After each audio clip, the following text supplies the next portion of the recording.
Halo, selamat malam pemirsa. Kebijakan pemerintah untuk memberantas aksi premanisme berkedok ormas ini terus digalakan. Terbaru ini pemerintah membentuk Satgas Premanisme untuk bisa menciptakan ketertiban di masyarakat dan juga tentunya menjaga iklim investasi yang sehat di Indonesia dengan memberantas aksi premanisme yang berkedok ormas tersebut. Lantas sejauh mana penindakan yang akan dilakukan karena pemerintah juga sudah menyiapkan sanksi administratif berupa pencabutan pendaftaran ormas tersebut dan bagaimana pengawasan yang dilakukan agar apa yang dilakukan oleh Satgas Premanisme ini bisa berlangsung dengan optimal. Itu yang akan menjadi pembahasan utama kita di Apa Kabar Indonesia malam hari ini. Bersama saya Ken Ano. Dan bersama saya Vena Kintan, kami juga sudah siapkan beragam informasi untuk menemani malam hari Anda, termasuk juga beberapa waktu lalu pemirsa tokoh filantropi dunia Bill Gates berkunjung ke Indonesia. Dalam kunjungannya ini membahas mengenai vaksin TBC yang telah memasuki tahap akhir. Dan salah satu hal yang dibahas adalah Indonesia terpilih sebagai salah satu negara untuk pengembangan uji klinis dari vaksin TBC. Ini menjadi pro dan kontra di masyarakat dan kita akan hadirkan informasi lengkapnya untuk Anda di Apa Kabar Indonesia Malam selengkapnya.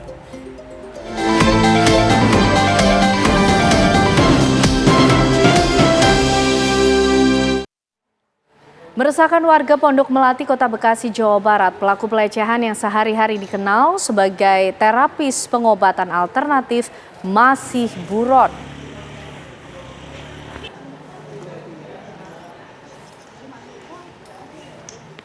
Pendopo milik Murtan, lansia berusia 61 tahun, selepas ditinggalkan oleh pemiliknya masih dipasangi garis segel Pamong Praja, Kota Bekasi, Jawa Barat. Selain untuk praktek pengobatan, di pondok itu sering dijadikan tempat majelis zikir warga dari luar untuk berzikir dan mengaji. Tak disangka setelah korban bermunculan barulah diketahui ulah bejat pelaku dan modus majelis zikir untuk mengelabui warga. Belakangan pelaku juga diketahui sebagai pedagang ikan di pasar. Saat ini terduga pelaku melarikan diri setelah korban melaporkan kasusnya ke Unit Perlindungan Perempuan dan Anak atau PPA Polres Metro Bekasi Kota dan ke Wali Kota Bekasi.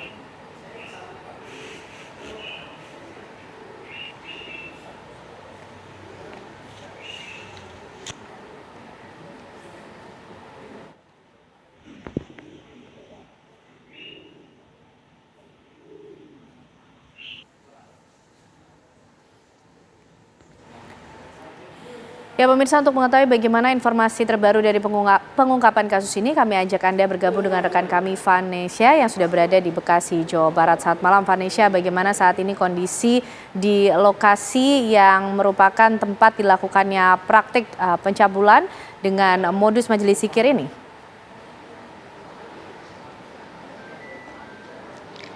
Ya, selamat malam pemirsa, dan saat ini saya sudah berada di depan rumah terduga pelaku pelecehan seksual berkedok pengobatan alternatif di sekitar Bekasi.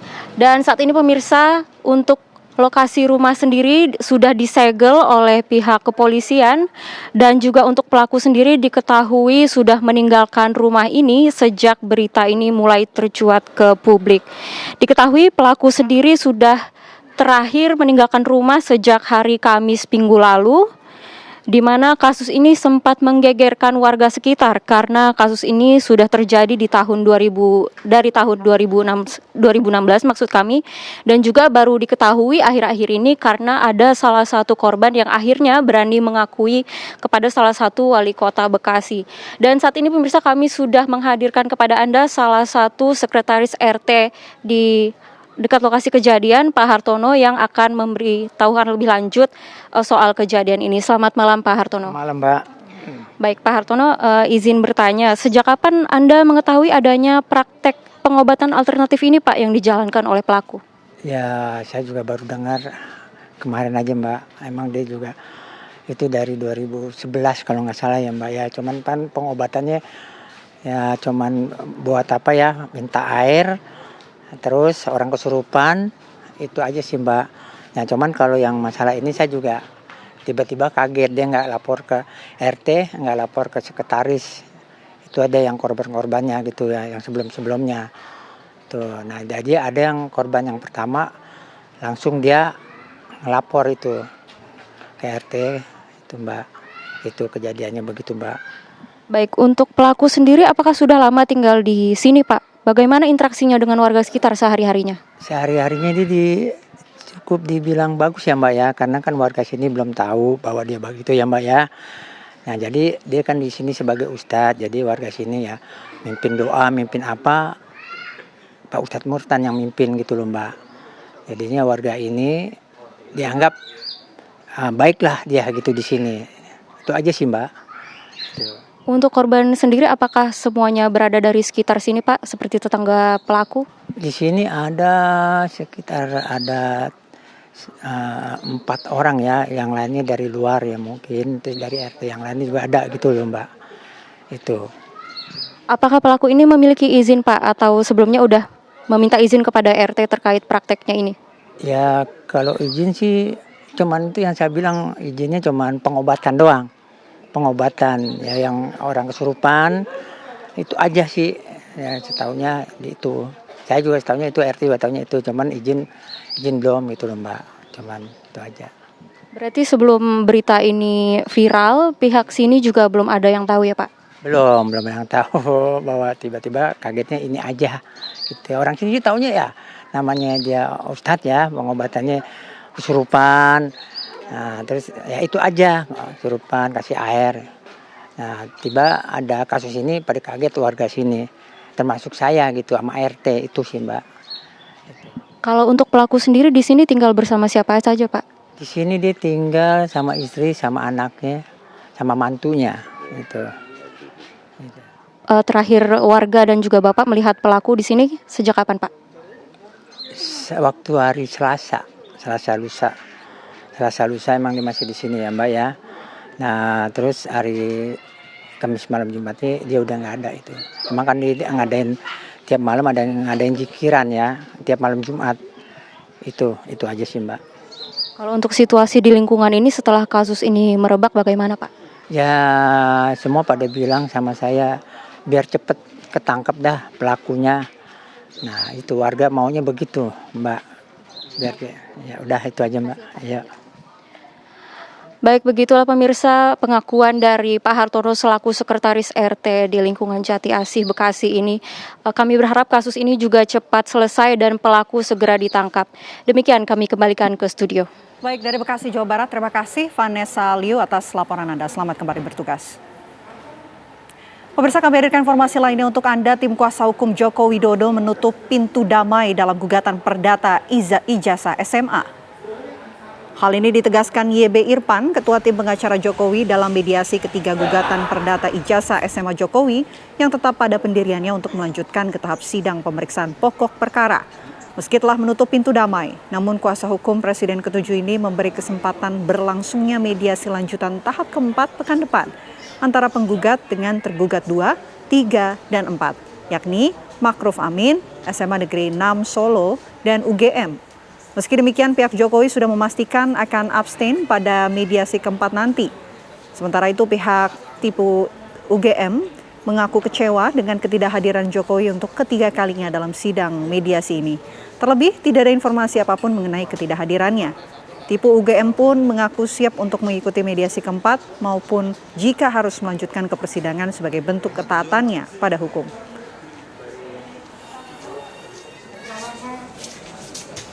Pak Irfan. Siap buat teman-teman semuanya. Hasilnya gimana? Baik, perlu saya sampaikan bahwa untuk mediasi hari Di tengah polemik soal keaslian ijazah miliknya, Presiden ke-7 Indonesia Joko Widodo menemui dosen pembimbing akademiknya saat kuliah, Kasmujo.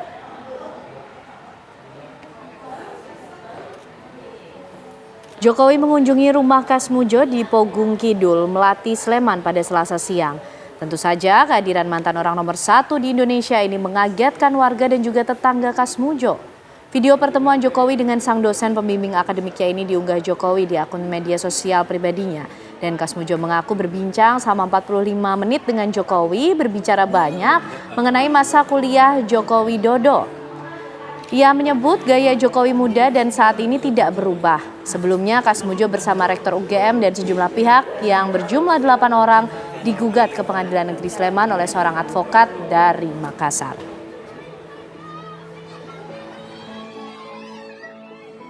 kira-kira waktu sekolah. Saya masih waktu dia tahun 80 masuk, lulus 85, saya 83 aja masih 3B. 85 mau 86 baru dikasih. Itu misalnya ngurusi mahasiswa, ngajar macam-macam tuh harus ada pendampingan, masih asisten dosen. Jadi kalau ada suruh Pak Siti suruh menemani atau bapak tertentu tolong dibantu. Tapi mau ajar langsung belum boleh. Berapa lama Pak kemarin di sini? Ya kira-kira berapa nih? 3/4 jam. 45 menit ya? Kira-kira. Kalau saya sejak dulu tuh gayanya Pak Jokowi memang seperti itu. Orangnya kalem, tidak mau membantah dan apanya. Dan saya itu sama anak buah semua ngajari jujur, ngajari disiplin, ngajari yang baik-baik. Rektor Universitas Gadjah Mada digugat ke Pengadilan Negeri Sleman terkait polemik ijazah Presiden ke-7 Joko Widodo. Total ada 8 orang yang digugat mulai dari rektor, 4 orang wakil rektor, dekan Fakultas Kehutanan, kepala perpustakaan Fakultas Kehutanan, dan dosen pembimbing akademik Jokowi, Kasmujo. Gugatan tersebut dilayangkan seorang advokat bernama Komarudin. Gugatan dilayangkan terkait ijazah sarjana Fakultas Kehutanan yang dikeluarkan UGM. Gugatan tersebut dilakukan pada 2 Mei lalu dan sudah terregister di Pengadilan Negeri Sleman pada 5 Mei 2025. Adapun sidang perdana soal gugatan ini akan digelar Pengadilan Negeri Sleman pada 22 Mei mendatang. Ada gugatan yaitu Insinyur H. Komardin ya, SHMM sebagai penggugat. Alamatnya ini di Jalan Todopuli 5 nomor 27 Makassar ya. Beliau telah memasukkan gugatan yang berkaitan dengan adanya mantan Presiden Indonesia ya, RI. Dan ini menggugat kepada penerbit daripada ijazah tersebut, yaitu satu Rektor Universitas Gadjah Mada sebagai tergugat. Ini alamatnya Universitas Gadjah Mada, Jalan Bulak Sumur. Yang tergugat sebagai tergugat 1, kemudian sebagai tergugat 2 Wakil Rektor 1 Universitas Gadjah Mada. Alamatnya sama ya, di Universitas Gadjah Mada, Jalan Bulak Sumur. Yang sebagai tergugat 3 Wakil Rektor 2 Universitas Gadjah Mada. Alamatnya sama, Universitas Gadjah Mada, Jalan Bulak Sumur. Dan sebagai tergugat itu sebagai tergugat 3, sebagai tergugat 4 yaitu Wakil Rektor 3 Universitas Gadjah Mada. Dan sebagai tergugat 5 yaitu Wakil Rektor 4 Universitas Gadjah Mada. Alamatnya sama. Dan sebagai tergugat 6 yaitu Dekan Fakultas Kehutanan Universitas Gadjah Mada. Alamatnya sama. Yang sebagai tergugat 7 adalah Kepala Perpustakaan Fakultas Kehutanan Universitas Gadjah Mada. Ini sebagai tergugat 7. Dan yang 8 itu Insinyur Kasmojo ya, sebagai tergugat ke-8. Kita ke informasi lainnya, pemirsa. Jenazah Pratu Aprio Setiawan, salah satu anggota TNI korban ledakan amunisi kedaluarsa di Garut, Jawa Barat, telah dibawa ke rumah duka di Desa Mopuya, Kecamatan Dumoga Utara, Kabupaten Bolaang Mongondo, Sulawesi Utara. Kedatangan jenazah disambut haru oleh keluarga dan kerabat yang telah menunggu sejak pagi. Prosesi penyerahan jenazah kepada pihak keluarga dilakukan secara militer sebagai bentuk penghormatan terakhir kepada mendiang. Penyerahan jenazah dipimpin langsung Letkol Infanteri Fahmil Haris dan Dim 1303 Bolaang Mongondo. Seluruh anggota TNI yang hadir menyampaikan duka cita mendalam atas wafatnya Pratu Aprio Setiawan. Rencananya jenazah Pratu Aprio Setiawan akan dimakamkan esok Kamis di pemakaman umum Desa Mopuya. Sebelumnya jenazah Pratu Aprio diterbangkan dari Bandara Suta Tangerang dengan menggunakan pesawat komersil. Dari Bandara Internasional Samratulangi Manado, jenazah dibawa ke kampung halamannya dengan menggunakan mobil ambulan.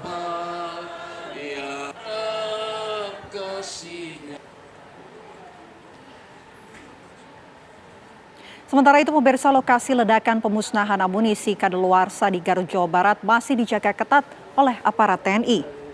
Warga sipil dan siapapun yang tidak berkepentingan dilarang masuk dan mendekat ke area lokasi ledakan karena masih dalam pengawasan investigasi. Akses jalan ini merupakan akses hutan karet di Kecamatan Cibalong yang berada cukup jauh dari permukiman warga. Lokasi ledakan amunisi tersebut memang sudah lama digunakan TNI sebagai lokasi pemusnahan sisa amunisi yang sudah tidak layak digunakan atau kedaluarsa. Kondisi akses jalan menuju lokasi pemusnahan amunisi kedaluarsa milik aparat TNI di kawasan Desa Sagara, Kecamatan Cibalong, Kabupaten Garut, Jawa Barat berupa tanah merah dan batuan kerikil. Menurut warga, petugas berwenang kerap meminta bantuan tenaga warga sipil untuk membantu membuat sumur ledakan atau tenaga pembantu lainnya. Pasca insiden ledakan, warga setempat meminta instansi yang berwenang untuk mengkaji ulang lokasi pemusnahan amunisi kedaluarsa.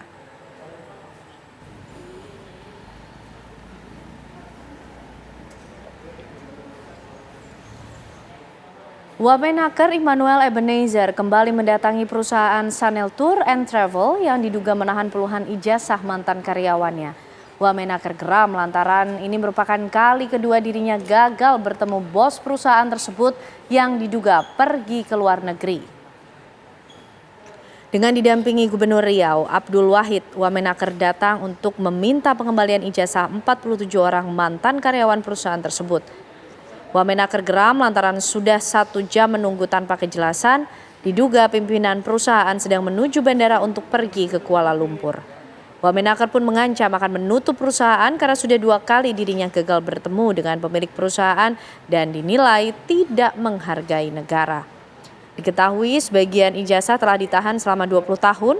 Diduga perusahaan meminta sejumlah uang secara sepihak kepada mantan karyawan sebagai syarat pengambilan ijazah mereka. Siapa yang bisa kami temui sini? Selain urusan Ari ya? Ini? Udah kerja? Pertama kita minta pulang ijazah dulu. Kedua, kalau ada unsur pidananya kita pidanain. Jika harus kita segel, kita segel. Gitu. Jadi kita nggak main-main dalam hal ini. Dan kita akan cari juga pasti yang lainnya pasti ada. Jangan sampai kayak kasus Surabaya.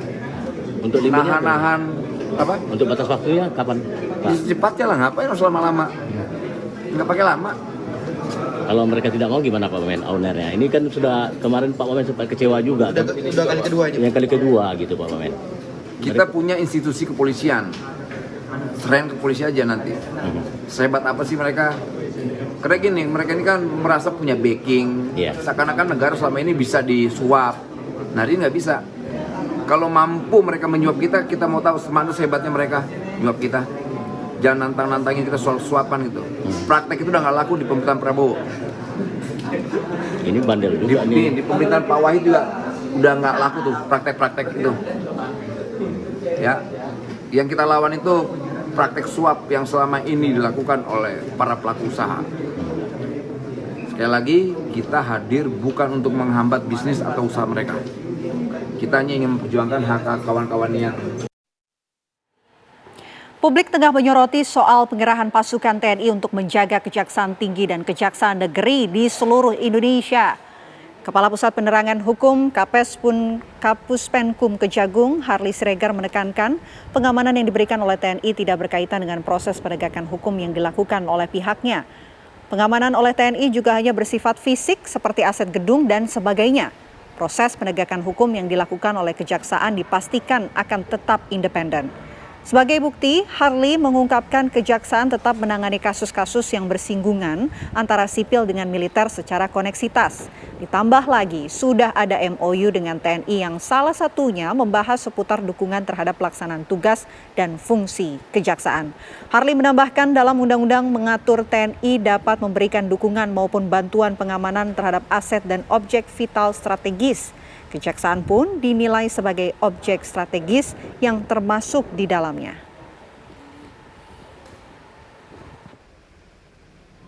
Sebenarnya bentuk perbantuan atau dukungan pengamanan yang diberikan oleh teman-teman dari TNI di institusi kita sesungguhnya tidak ada kaitan dengan proses pelaksanaan tugas fungsi dalam penegakan hukum yang dilakukan oleh Kejaksaan. Karena saya sampaikan bahwa fungsi perbantuan, dukungan, pengamanan yang dilakukan oleh TNI itu lebih bersifat kepada pengamanan yang bersifat fisik terhadap aset, gedung, ya. Nah, sedangkan terkait dengan pelaksanaan tugas fungsinya, tentu kami melakukan itu secara independen, ya. Kepala Pusat Penerangan TNI, Maijen Kristo Meisianturi menyebut pengamanan ini bukanlah hal baru dan sesuai dengan permintaan kejaksaan. Apalagi yang istilah terakhir dari Panglima TNI dan Kejaksaan itu untuk pengamanan tugas-tugas dan fungsi kejaksaan, hanya mengamankan, bukan penegakan hukum di situ. Nah, gitu, hanya mengamankan tugas-tugas kejaksaan dan masalah tugas-tugas dan fungsinya gitu. Karena kita lihat sendiri kan, kejaksaan saat ini sedang menangani kasus-kasus besar. Ya, artinya kemungkinan adanya intimidasi, ada ancaman terhadap pelaksanaan tugas-tugasnya. Toh, kejaksaan merasa perlu untuk minta bantuan TNI gitu ya. Usai jeda pemirsa, apa kabar Indonesia Malam masih akan kembali hadir untuk Anda dengan segmen Ulas Utas. Kami kembali sesaat lagi. Polres Metro Jakarta Selatan mengamankan 4 orang debt collector atau mata elang yang kerap mengambil kendaraan dengan cara paksa. Kendaraan yang disita pelaku kemudian dijual tanpa kelengkapan surat dengan harga yang murah. Dari hasil penyelidikan, tersangka berinisial M bekerja sebagai debt collector sejak 2009. Dalam melakukan aksinya, pelaku dan rekannya kerap memaksa korban atau pemilik kendaraan yang menunggak pembayaran untuk menyerahkan sepeda motor. Setelah diserahkan, sepeda motor tersebut tidak langsung diserahkan ke leasing, melainkan dijual murah oleh pelaku. Berdasarkan pengakuannya, tersangka telah menjual sekitar 10 unit sepeda motor. Selain debt collector, Satreskrim Polres Metro Jakarta Selatan juga mengamankan pelaku pencurian kendaraan bermotor. Total ada 4 unit kendaraan yang berhasil disita. Petugas langsung mengembalikan sepeda motor hasil curian tersebut kepada pemiliknya tanpa dipungut biaya dengan syarat pemilik harus menunjukkan surat-surat kendaraan.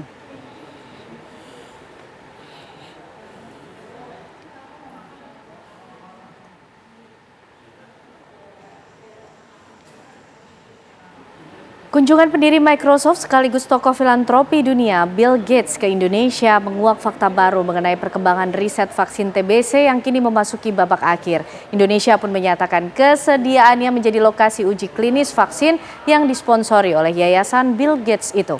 Presiden Prabowo Subianto mengklaim uji klinis vaksin tuberkulosis banyak membawa manfaat bagi Indonesia yang saat ini menempati posisi kedua penderita TBC terbanyak di dunia setelah India.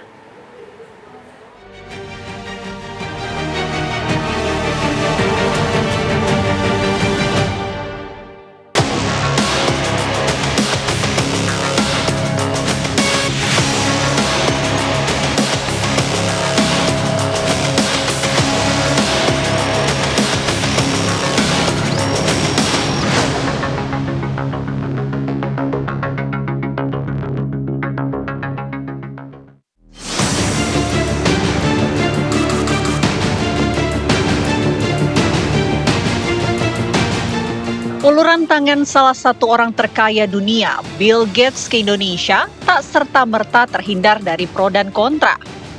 Maksud baik Bill Gates menguji cobakan vaksin tuberkulosis versi terbarunya justru menepuk nyanyian sumbang di jagat maya. Meski diberikan secara cuma-cuma bagi rakyat Indonesia, rupanya status uji coba itu menyelipkan tanya, amankah vaksin TBC Bill Gates diberikan ke warga? Adakah resiko dan dampak kesehatan yang mungkin dialami para partisipan nanti? Terkait kekhawatiran publik bahwa uji coba ini akan menimbulkan satu kecemasan di mana akan menimbulkan korban dan sebagainya, ya pendapat-pendapat yang sifatnya konspiratif itu menurut saya ini adalah tugas pemerintah untuk mengedukasi kepada masyarakat terkait dengan bagaimana langkah-langkah yang ditempuh pemerintah, kesiapan pemerintah terkait dengan uji coba ini. Andaikan nanti ada resiko-resiko yang mungkin terjadi. Nah, ini kan masyarakat harus diberi pemahaman, diberi pengetahuan. Bicara tentang efek samping vaksinasi, dalam pengalaman kami yang mengikuti, jadi sejak April sudah sampai bulan Mei kita ikuti, pada saat divaksin itu memang mengalami sama dengan vaksin lainnya, nyeri pada waktu disuntik, terutama di lokasi penyuntikan, kadang-kadang rasa pegal dan juga ada rasa demam dan letih, tapi itu hilang dalam 2-3 hari. Ya, ini persis kayak vaksin-vaksin yang lainnya. Kunjungan pendiri Microsoft sekaligus tokoh filantropi dunia Bill Gates ke Indonesia memang menguak fakta baru mengenai perkembangan riset vaksin TBC yang kini memasuki babak akhir. Indonesia pun menyatakan kesediaannya menjadi lokasi uji coba vaksin yang disponsori oleh Gates Foundation itu. Presiden Prabowo Subianto mengungkapkan kemajuan riset vaksin diharapkan bisa menekan penularan TBC yang mengakibatkan sedikitnya 100.000 warga Indonesia meninggal dunia setiap tahunnya. Beliau sedang kembangkan vaksin TBC untuk dunia, tapi Indonesia akan jadi salah satu tempat yang akan diuji coba. Dan kita harus mengetahui bahwa TBC memakan korban kita cukup besar, yang meninggal hampir 100.000 tiap tahun, dan itu tekad kita untuk menurunkan, dan beliau menunjukkan komitmen beliau untuk terus bantu kita di bidang itu.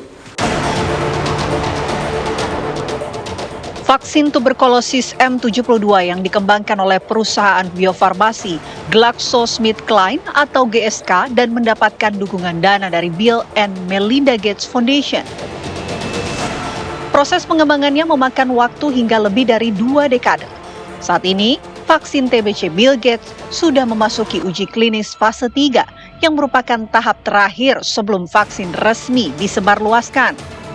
Ada sebanyak 2.095 warga Indonesia sudah tercatat sebagai partisipan uji klinis vaksin dari total 20.081 orang dari 5 negara. Selain Indonesia, negara lain yang menjadi lokasi uji coba adalah Afrika Selatan, Kenya, Zambia, dan Malawi.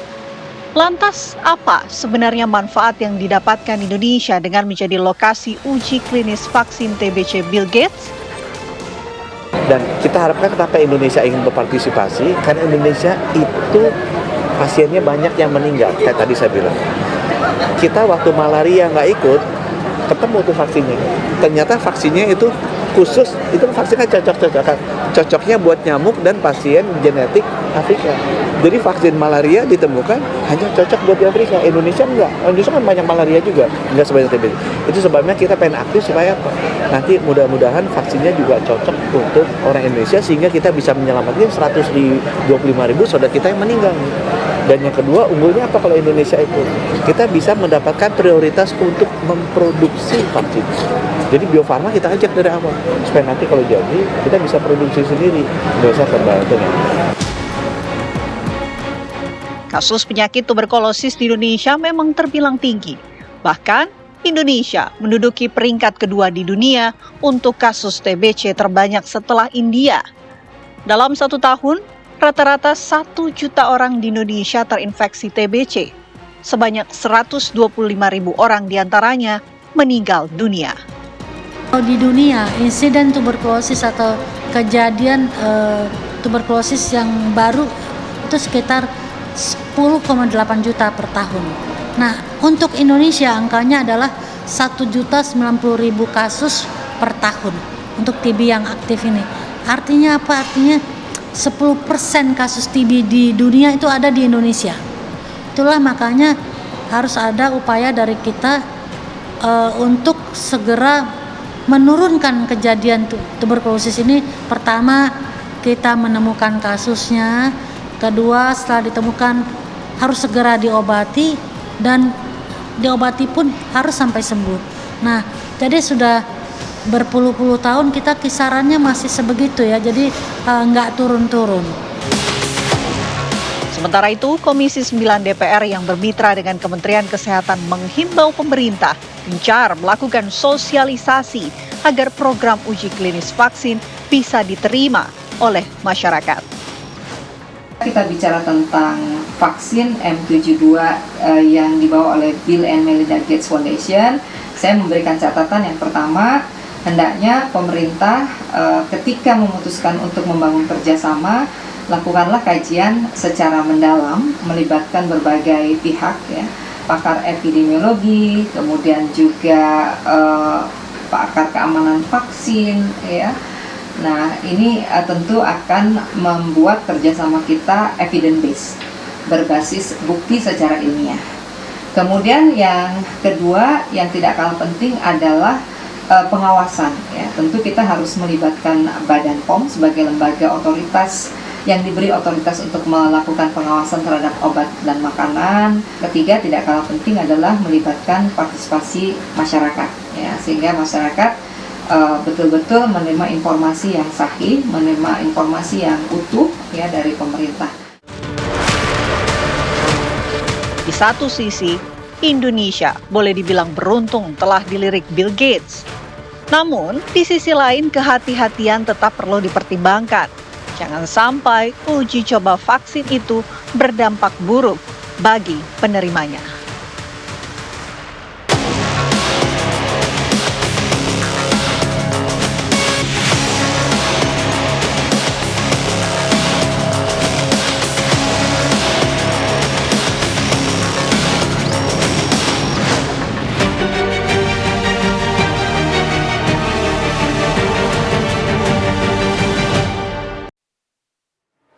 Ya, pemirsa, kebijakan pemerintah untuk memberantas aksi premanisme berkedok ormas ini terus digalakan. Terbaru pemerintah menunjukkan komitmennya dengan membentuk Satgas Premanisme dan juga menyiapkan sanksi administratif berupa pencabutan pendaftaran ormas. Lalu pemirsa, pertanyaannya, sejauh mana penegakan hukum ini bisa membuat jera aksi premanisme di Indonesia dan juga bagaimana pengawasan ke depan sehingga aksi premanisme ini tidak lagi terulang. Itu akan menjadi pembahasan kita di Apa Kabar Indonesia Malam untuk Anda usai jeda.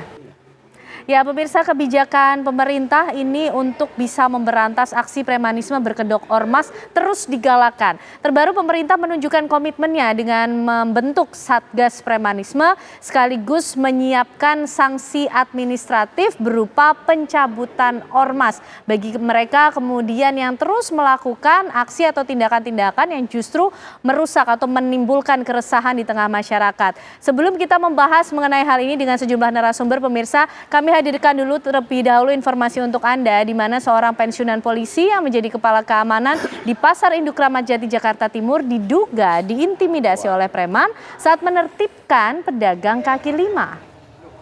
Bukan kamu tadi tuh. Kamu siapa? Dulu. Kamu siapa? Maksudnya kenapa? Ya. Dalam video rekaman warga ini terlihat sejumlah preman sedang mengintimidasi Teguh, kepala keamanan di Pasar Induk Sayur Kramat Jati, Jakarta Timur dengan menggunakan makian dan juga sorakan. Mereka tidak terima sebelumnya kepala keamanan pasar melakukan penertiban pedagang kaki lima. Diketahui kelompok preman tersebut diantaranya merupakan pengurus ormas di Pasar Induk. Merasa terancam melihat banyaknya massa, Teguh pun menyelamatkan diri ke kantor pengelola PD Pasar Jaya dan melaporkan peristiwa tersebut ke Polsek Kramat Jati, Jakarta Timur untuk ditindaklanjuti.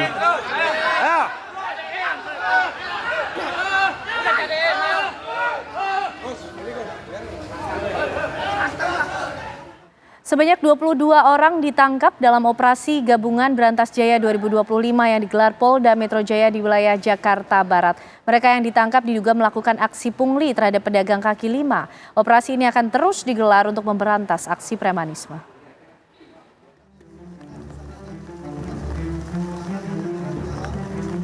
Operasi Gabungan Berantas Jaya 2025 kembali digelar Polda Metro Jaya di wilayah Kecamatan Kembangan, Jakarta Barat.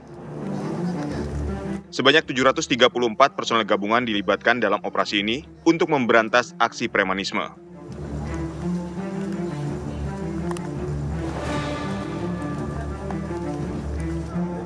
Dari hasil penyelidikan dan laporan masyarakat, tim berhasil menangkap 22 orang yang diduga melakukan pungutan liar terhadap pedagang kaki lima. Tim gabungan akan melakukan pendalaman terkait oknum ormas yang terlibat, termasuk pimpinannya jika terbukti bersalah. Rekapan hasil pungutan dan hasil dialog kami semua tadi dengan rekan-rekan pedagang kaki lima, mereka dipungut oleh beberapa orang yang tidak mau mengaku dari organisasi mana, namun hasil pendalaman dari teman-teman kami dari jajaran reserse, mereka ada yang berasal dari sebuah ormas dengan inisial G, oknumnya ya. Kemudian yang kedua ada berasal dari ormas dengan inisial F, dan ada juga yang berasal dari Karang Taruna. Ya, mereka memungut uang bulanan yang disebut sebagai uang pangkal.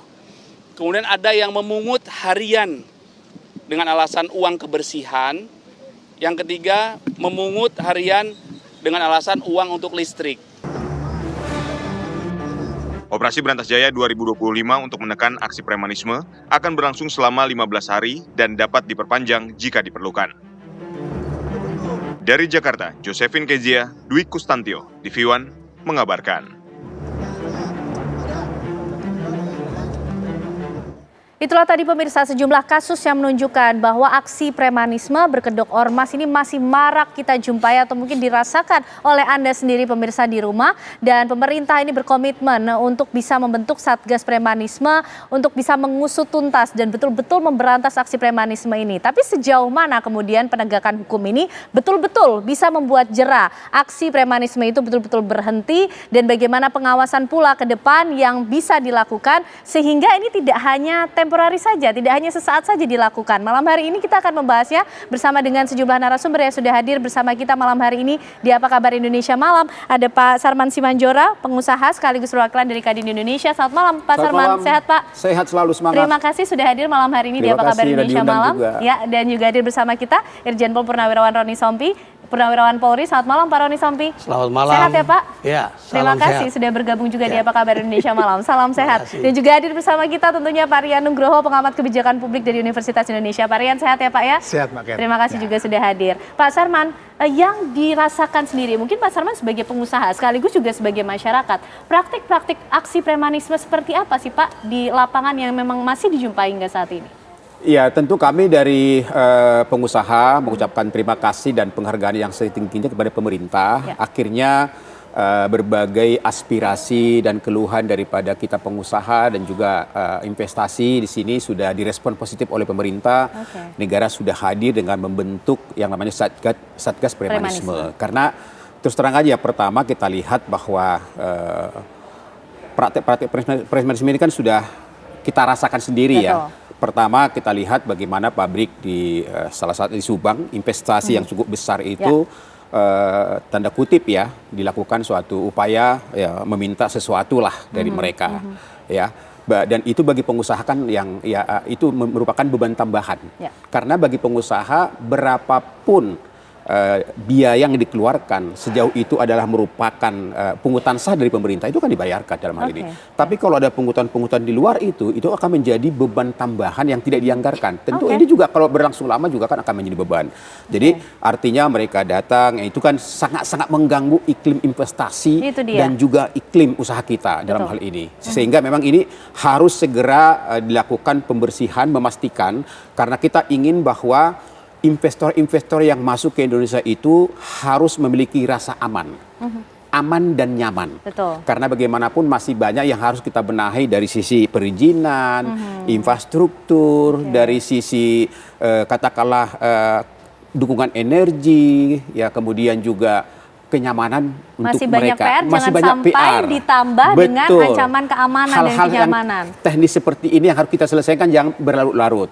Ya, karena bagaimanapun kita tahu bahwa negara tetangga kita seperti Vietnam itu getol sekali memberikan kenyamanan, kepastian, perizinan dan lain-lain kepada investor untuk masuk ke sana. Jadi ini kita bersaing nih. Tapi kalau kita lihat bahwa tingkat kepercayaan daripada investor masuk ke Indonesia sangat tinggi. Karena apa? Kita memiliki sumber daya manusia yang cukup banyak, populasi kita cukup banyak, dan juga sumber daya alam kita mumpuni. Tapi jangan karena hal-hal kecil seperti ini membuat psikologi mereka terganggu dan mereka enggan masuk ke Indonesia. Itu sangat merugikan kita.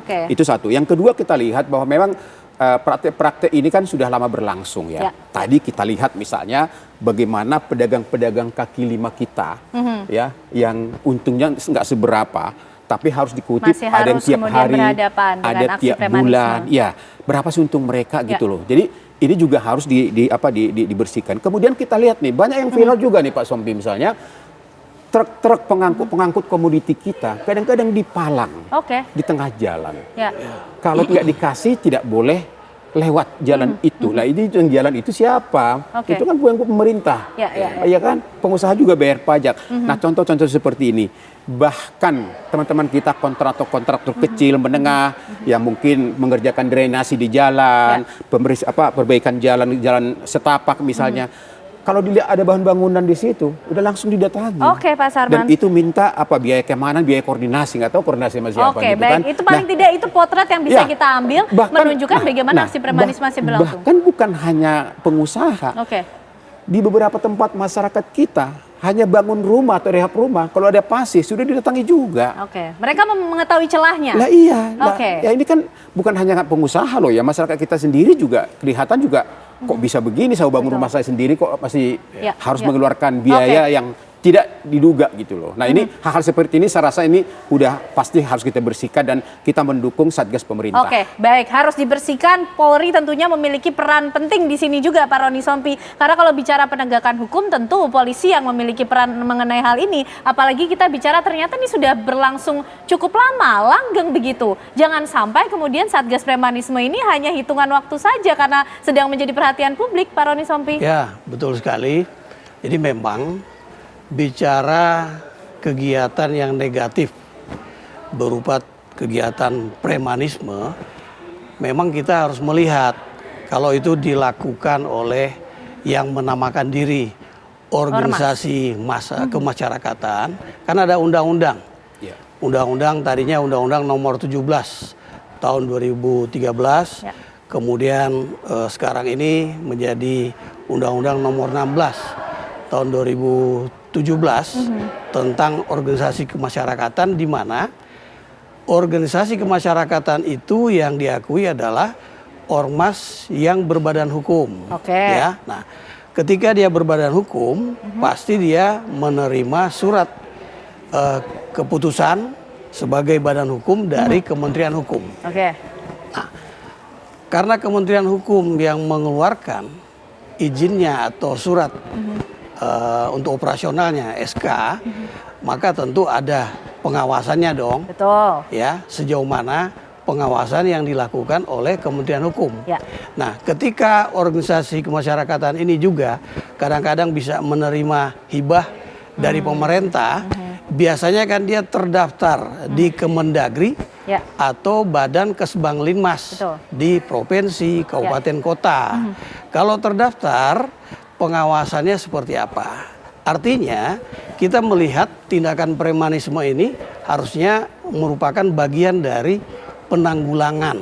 Tidak hanya pemberantasan, tidak hanya penertiban dan penegakan hukum, tapi ada upaya pencegahan, ada upaya pengawasan. Karena mereka sudah terdaftar di Badan Hukum. Artinya ini perlu sinergi antar kementerian dan lembaga, juga pemerintah daerah. Tidak hanya kepolisian. Tadi kan ditanya sampai kapan.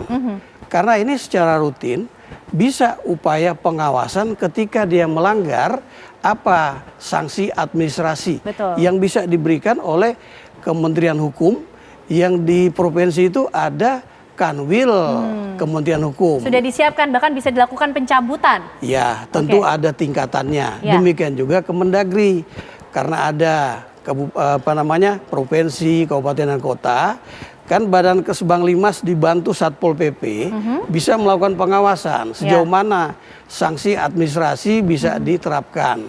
Sampai kapan kemudian dicabut kan? Kalau sudah dicabut, lebih gampang kepolisian melakukan penindakan ya terhadap kegiatan-kegiatan yang mengatasnamakan organisasi kemasyarakatan. Dan saya kira sekarang ini ya Kemenko Polkam sudah merangkul semua kementerian dan lembaga terkait termasuk Polri, sehingga terbit kebijakan untuk membentuk Satgas, dan Satgas ini kan tidak sendirian Polri. Perlu sinergi dari banyak pihak. Betul, termasuk Satpol PP bisa dilibatkan. Karena penindakannya itu juga bisa diawali dengan pengawasan yang dilakukan oleh lembaga-lembaga terkait. Di pasar, pasar itu kan Satpol PP kan cukup. Baik. Pak Rian, ini kenapa kemudian praktek aksi premanisme nampaknya begitu langgeng? Sudah menjadi PR lama kok katanya Pak Sarman. Apa memang faktor ekonomikah yang menjadi kunci di balik semua ini, Pak Rian? Di negara berkembang, premanisme ya, kita bukan ormas, premanisme dulu ya. Itu muncul karena 5 faktor. Apa saja? Satu, faktor legal, pembangkangan hukum. Kedua, tapi ada faktor sifatnya itu sosial, kemarahan atas ekosistem yang ada. Yang ketiga adalah faktor ekonomi, nggak punya duit. Nggak ada cari laki untuk cari duit. Sehingga tadi dikatakan Pak Sarman tadi ya, ada orang taruh pasir itu datengin. Betul. Kalau dalam lucu-lucuan itu entrepreneur dia. Cari ruang juga kan, pengusaha juga gitu loh. Masalah ekonomi. Yang ketiga adalah masalah kultural. Ada kultur di mana orang tuh suka berkumpul dan untuk melakukan sesuatu dalam sebuah paguyuban. Ini adalah bentuk sebuah negara dengan masyarakat yang tradisional. Ingat, masyarakat tradisional itu hidup karena paguyuban, bukan patembayan. Gemensaf, bukan geselsaf. Nah, tapi yang kelima ini masalah yang mungkin membuat panjang di banyak negara berkembang ya. Ada faktor politik. Memanfaatkan di negara tertentu ya, itu kekuasaan menciptakan preman untuk menakut-nakuti rakyat. Yang dominan di Indonesia yang mana Pak Rian dari kelima faktor itu? Sehingga nampaknya aksi premanisme masih langgeng saja sampai sekarang. Kombinasi kelimanya. Oke. Jadi ini memang tidak mudah. Tadi teman-teman kepolisian tidak mudah betul loh. Jadi ada satu kepolisian itu ya bagus, tapi harus sadari masalahnya tidak mudah. Jadi kita jangan cepat-cepat marahi kalau gagal ya. Tapi kita lihat dulu secara piramida. Ini adalah puncak dari gunung es yang bawahnya kita lihat dulu apa. Dan kita sama-sama melihat bawahnya ini. Nah ini harus kita gunakan pendekatan yang lebih metodologis lah, keilmuan gitu. Baik. Kita nanti akan membahas lebih lanjut lagi karena ujungnya tidak hanya soal penindakan dan penegakan hukum, tapi apa sebetulnya upaya-upaya yang selama ini sudah dilakukan untuk sama-sama memberantas aksi premanisme. Usai jeda pemirsa kami hadirkan pembahasannya untuk Anda. Ya pemirsa, Satgas Preman harus tegas. Itu betul-betul yang kita harapkan sehingga tidak lagi kita mendengar deretan kasus mengenai aksi premanisme yang kemudian menimbulkan keresahan di masyarakat dan lebih luas lagi mengancam iklim investasi di Indonesia. Pak Sarman, kalau disebutkan aksi premanisme ini sebetulnya sudah berlangsung begitu lama selama ini. Tapi dari pengusaha sendiri apakah juga selama ini juga sudah melakukan upaya-upaya prosedur pelaporan ataupun tindakan-tindakan sehingga aksi premanisme ini betul-betul menjadi fokus untuk bisa diberantas? Apa saja yang sudah dilakukan, Mbak Sarman? Mungkin selama ini kan pengusaha mungkin masih pada posisi katakanlah diam gitu kan. Tapi ketika ini kan sudah akumulasi. Bahwa ini udah puncaknya, ya kan, makanya dengan kejadian-kejadian beberapa di kawasan industri, ya sampai di Palang misalnya, sampai ada yang tanda kutip disegel misalnya, ya pengusaha juga nggak bisa diam lagi, itu, dan ini akan menjadi ancaman bagi iklim usaha dan investasi kita dalam hal ini, karena bagaimanapun bahwa dalam kondisi ekonomi kita saat ini ya, di mana pertumbuhan ekonomi kita kemarin di kuartal pertama hanya 4,87%, kemudian yang kedua juga angka pengangguran kita juga di Februari ini bertambah 24.000 dalam hal ini ya. Ekonomi, Pak. Ya, pengusaha itu kan butuh suatu ketenangan dan kenyamanan, ya, butuh iklim investasi dan iklim usaha kita yang sangat-sangat kondusif, sehingga pertama pengusaha-pengusaha kita ini merasa lebih leluasa, merasa lebih tenang ya untuk menjalankan usahanya. Apalagi saat ini juga kita lihat jangan sampai terjadi PHK.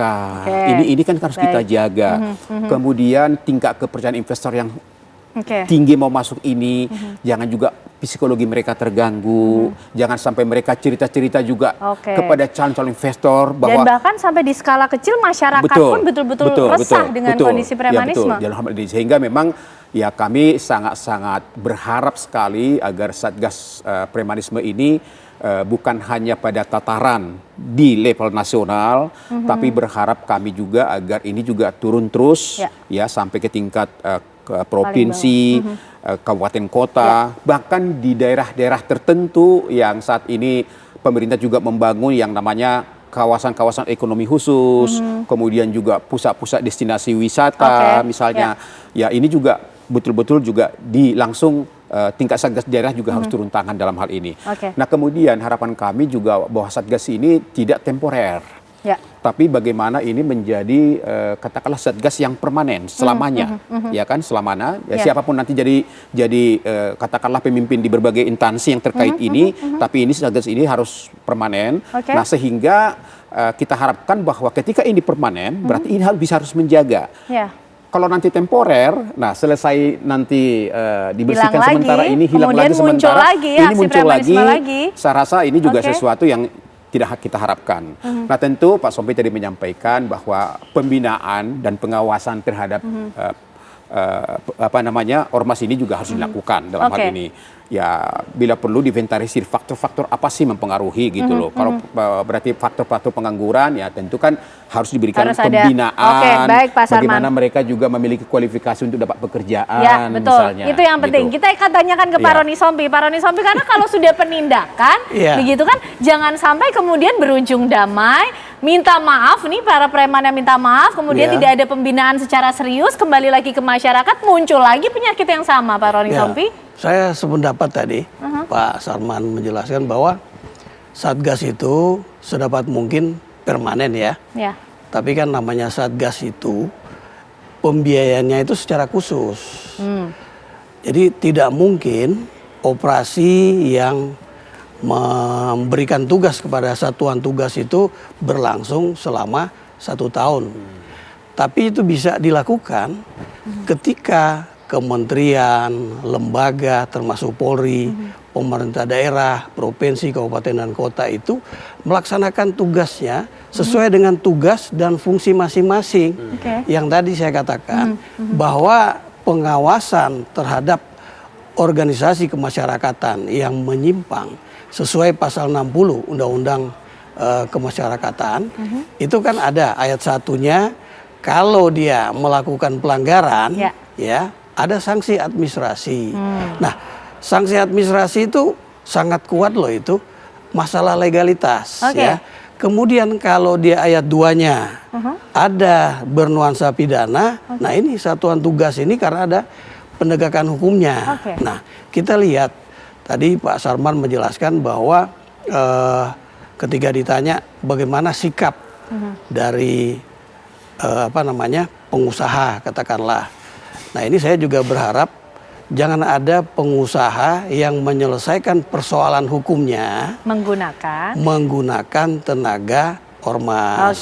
Pakailah tenaga yang memang ada di pemerintah, bisa Satpol PP, bisa kepolisian, bisa instansi pemerintah yang lain, dan menyelesaikan persoalan yang dilakukan oleh ormas.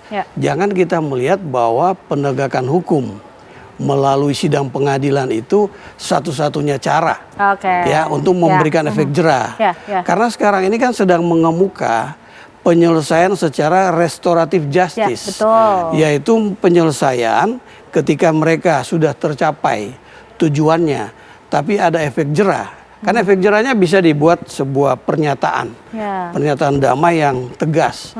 Ketika dia berulah lagi ya sudah beda dong penegakan hukumnya sampai ke pengadilan agar terbentuk efek jerahnya. Salah kaprah juga penggunaan restoratif justice ini ya. Iya, karena gini, ketika penegakan hukum itu harus sampai ke pengadilan, nanti penuh lagi lembaga pemasyarakatan dan itu biaya. Ya, ya artinya penyelesaian secara solutif itu sangat penting. Seperti tadi Pak Rian sampaikan itu kan, artinya ada 5 penyebab terjadinya kegiatan seperti itu. Ya, tentu pemerintah menyelesaikan satu persatu. Nah, kepolisian saya kira ada tugas rutin, tidak hanya Satgas. Tugas rutin itu sampai Polsek pun dia melakukan langkah, ya, langkah penertiban. Dia bisa menggandeng Satpol PP, Satpol PP itu di pasar ada kegiatan yang berkaitan dengan premanisme. Coba tolong dong kasih tahu Kesbanglinmas untuk menegur. Ketika ditegur sampai 3 kali, ya cabut dong. Izinnya kan, SKT-nya dicabut. Itu yang dimaksud dengan ketegasan di sini ya, ya, Pak Roni jadi Sompi, tegas ini harus sinergi, komprehensif. Jangan semua bertumbuh, oh ini tugasnya kepolisian. Nah, tidak semua bertumbuh kepada kepolisian, kecuali yang memerlukan tenaga pengamanan ya untuk waktu mau bertindak Satpol PP takut kepolisian karena ada kekuatan bersenjatanya mungkin bisa mengamankan pelaksanaan penertiban tersebut. Baik, Pak Roni Sompi. Pak Rian, ini yang dilematis kalau kita lihat fenomenanya yang disampaikan juga oleh Pak Roni Sompi. Di satu sisi kita pengen memberantas aksi premanisme ini, tapi di sisi lain kita juga tidak bisa menutup mata bahwa mungkin ada saja oknum-oknum pengusaha yang mungkin masih menggunakan jasa preman ini untuk ikut mengamankan usaha yang sedang berlangsung. Ini bagaimana kemudian harus dihadapinya? Tapi dijawabnya nanti ya Pak Rian ya. Usai jeda pemirsa, kami kembali untuk Anda. Baik, kita akan kembali melanjutkan pembahasan kita pemirsa bersama dengan narasumber yang sudah hadir malam hari ini di Apa Kabar Indonesia Malam. Pak Rian, ini kalau kita bicara soal ketegasan, tapi yang juga menjadi dilema Pak, ini di satu sisi kita ingin memberantas aksi premanisme, tapi di sisi lain kenyataannya yang kita tidak bisa tutup mata, tadi yang disampaikan Pak Roni Sompi juga, mungkin ada dari kalangan pengusaha yang masih memanfaatkan jasa preman atau bahkan perorangan yang masih memilih menggunakan preman untuk melancarkan kegiatannya, begitu. Gimana Pak Rian? Saya sepakat dengan Pak Sarman, Pak Roni, karena gini, ini kayak love and hate gitu loh. Love-hate relationship iya, gitu Pak. Jadi ini kadang dipakai oleh pengusaha tertentu, kadang nggak suka. Jadi isu kita sebenarnya ya adalah masalah penegakan hukum. Sepakat dengan Pak Roni tadi, kalau memang itu ada hukum seperti itu diputuskan, ya janganlah yang terkena itu sewa preman lagi, terus ini lebih kuat preman lagi. Jadi nanti ini kontestasi preman. Tidak selesai-selesai. Ini kasihan polisi loh, saya bayangkan bahwa polisi ini mau tiap saat, bapak polisi sama ibu polisi ini mereka cuma di hulu loh. Di hilirnya ya, hulunya ini banyak. Jadi hulunya selesaikan. Jadi kita bangun namanya budaya tertib hukum. Misalnya udah diputuskan hukum seperti itu, ya sudah. Kalau memang kalah ya kalah, menang ya menang. Sama-sama mengerti karena kayak namanya usaha ya, investasi, kepastian hukum ya Pak Sarman ya, itu diakui dulu. Jadi pengusaha pun harus belajar. Oke, kalau emang kalah hukumnya ya sudah. Kita cari lain yang itu fair. Polisi jangan suruh kerja kayak gini terus, nggak habis-habisnya. Terus jangan nggak selesai nanti. Bapak ibu polisi kita jangan jadi korban. Tapi yang penting lagi adalah hulu, lihat ya. Ini adalah fenomena yang sangat nyata. Sebenarnya adalah bentuk di mana kita punya tingkat kemiskinan naik. Jadi gini, kalau semua orang bekerja, ya formal ya, nggak ada preman. Jadi harusnya kita mengakui secara tulus saja lah. Oke deh. Preman yang naik ini juga karena masalah apa? Orang nggak punya kerjaan. Saya udah di kampung ya teman-teman ya. Kira-kira saya juga udah mulai gini-gini. Kenapa? Nggak ada makan. Jadi itu PR besar pemerintah yang justru harus ditangani. PR-nya PR ekonomi, bukan PR sosial sebenarnya. Jadi kita bayangkan ya, kalau semua orang mau ada pekerjaan itu baik, formal, halal, mau jadi preman, nggak mau.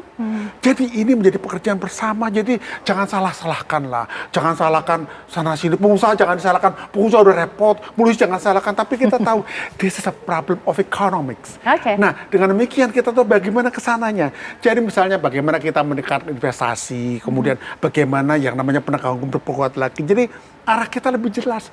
Dengan demikian solusinya kita menjadi solutif, bukan selotip. Selotip cuma nempel namanya, solutif.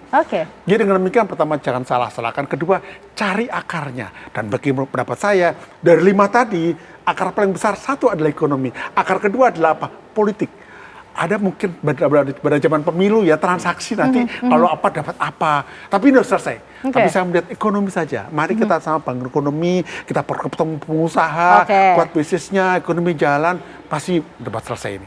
Baik, itu tadi ulasan yang disampaikan oleh Pak Rian. Pak Roni Sompi mungkin juga punya pemikiran atau pandangan berbeda ketika kita bicara soal pengawasan, penindakan aksi premanisme ke depan ini harus berjalan seperti apa Pak? Ya, saya justru sependapat dengan penyampaian Pak Rian tadi, bahwa pelaksanaan untuk memperbaiki semuanya kaitan dengan kegiatan premanisme itu harus komprehensif. Jadi ada sinergi dari semua stakeholder terkait. Tidak hanya pemerintah, rakyat juga, termasuk pengusaha. Bagaimana pengusaha karena punya CSR ya, Corporate Social Responsibility, tolong dong diberikan sesuai dengan porsinya.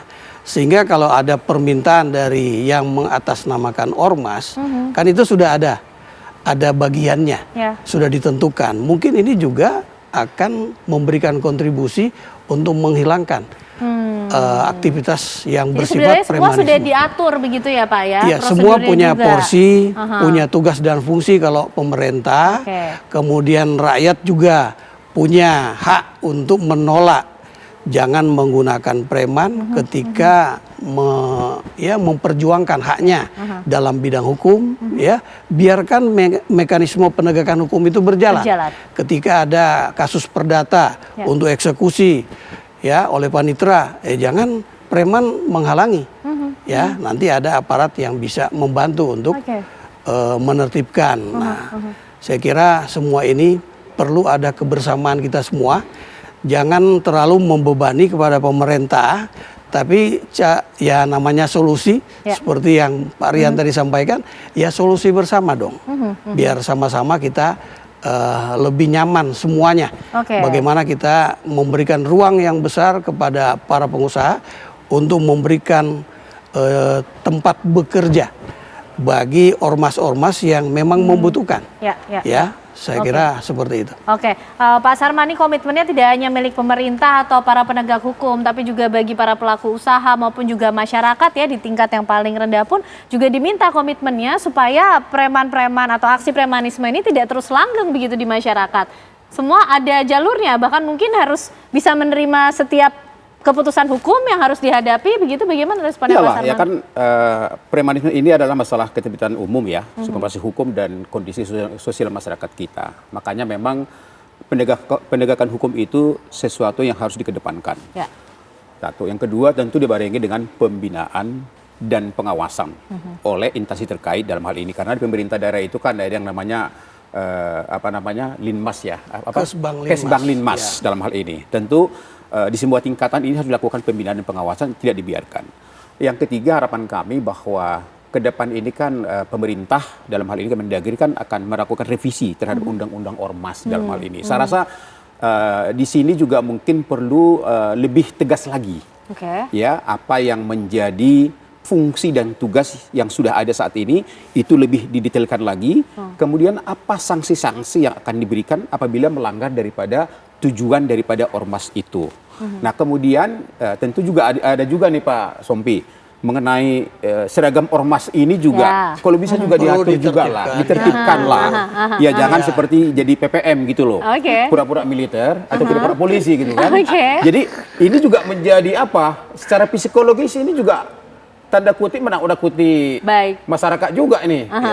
Ada kadang-kadang yang juga seperti pangkat-pangkatnya dibikin dan seperti betul. Jangan jadi sampai lebih sangar daripada para penegak hukum sebetulnya. Betul. Kan kita lihat kan banyak ormas-ormas juga yang sampai saat ini memiliki kontribusi besar untuk bangsa, memberikan persatuan kesatuan bangsa. Seragamnya juga cukup bagus, kondisif gitu loh. Jadi artinya bila perlu sampai ke situ juga diatur. Supaya ke depan praktek-praktek seperti ini tidak lagi terjadi, dan mari kita menjaga iklim usaha dan iklim investasi Indonesia yang lebih baik untuk masa depan ekonomi kita yang berkelanjutan. Itu yang kita harapkan, dan tentunya perbincangan kita malam hari ini juga sekaligus menjadi edukasi ya untuk seluruh masyarakat, apapun kemudian kepentingannya baik pelaku usaha maupun masyarakat secara pribadi, untuk juga ikut terus berkomitmen agar aksi premanisme ini tidak terus langgeng begitu, dan ormas-ormas bisa kembali pada fungsinya untuk menjadi pembangun di masyarakat, bukan justru menimbulkan keresahan di tengah masyarakat. Terima kasih Pak Sarman, Pak Roni Sompi, terima kasih juga Pak Rian malam hari ini sudah bergabung bersama kami di Apa Kabar Indonesia Malam. Sehat selalu semuanya, dan usai jeda pemirsa, Apa Kabar Indonesia Malam masih menghadirkan sejumlah informasi untuk Anda, termasuk informasi dari truk pengangkut BBM milik Pertamina yang mengalami kecelakaan dan menabrak kios bakso serta kios cat di Jalan Dr. Sumarmo, Penggilingan, Cakung, Jakarta Timur pada Rabu pagi. Kami hadirkan informasinya sesaat lagi. Anda kembali menyaksikan Apa Kabar Indonesia Malam, pemirsa. Truk pengangkut BBM milik Pertamina mengalami kecelakaan dan menabrak kios bakso serta kios cat di Jalan Dr. Sumarmo, Penggilingan, Cakung, Jakarta Timur pada Rabu pagi. Kecelakaan terjadi setelah truk Pertamina tersebut mencoba menghindari kendaraan lain yang berhenti karena ada pejalan kaki menyeberang.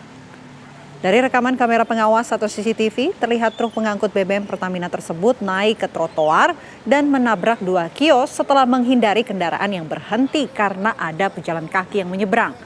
Setelah menabrak kios, kondisi truk mengalami ringsek pada bagian depan dengan kaca depan truk yang pecah. Sementara dua kios yang ditabrak truk Pertamina tersebut rusak berat. Meski begitu, dua kios tersebut masih dalam kondisi tutup sehingga tidak menimbulkan korban. Tidak ada korban dalam musibah kecelakaan ini. Sementara truk pengangkut BBM Pertamina dievakuasi oleh petugas unit Lantas Polsek Cakung, Jakarta Timur.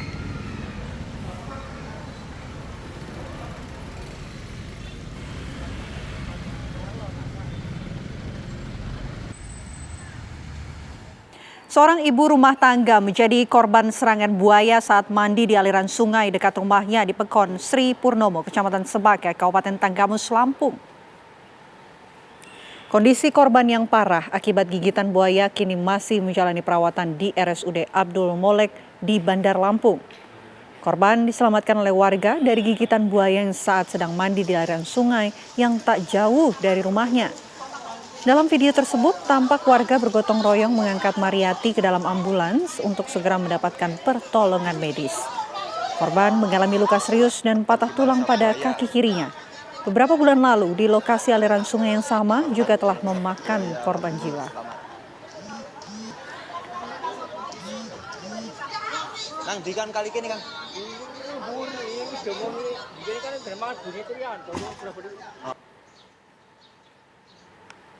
Satuan Reserse Kriminal Polres Situbondo terus melakukan pemeriksaan intensif terhadap 4 orang anak untuk mengetahui motif para pelaku melakukan pembakaran. Tak hanya itu, kepolisian juga melakukan prarekonstruksi untuk mengetahui motif dari para terduga pelaku melakukan penyiraman cairan yang mudah terbakar kepada korban. Hasil sementara, prarekonstruksi diketahui terduga anak berinisial K tidak sengaja menumpahkan cairan spiritus ke wajah korban MG yang duduk di depan pelaku. Sementara tidak jauh dari posisi korban terdapat bara api. Akibatnya, dalam waktu singkat, api menyambar ke wajah korban. Karena panik, keempat ini meninggalkan korban yang terbakar. Beruntung peristiwa ini diketahui salah satu orang tua rekan korban yang segera melakukan upaya pemadaman dan membawa MG ke rumah sakit. MG mengalami luka bakar serius dan harus dirawat di RSUD Abdur Rahim Situbondo sejak Senin malam.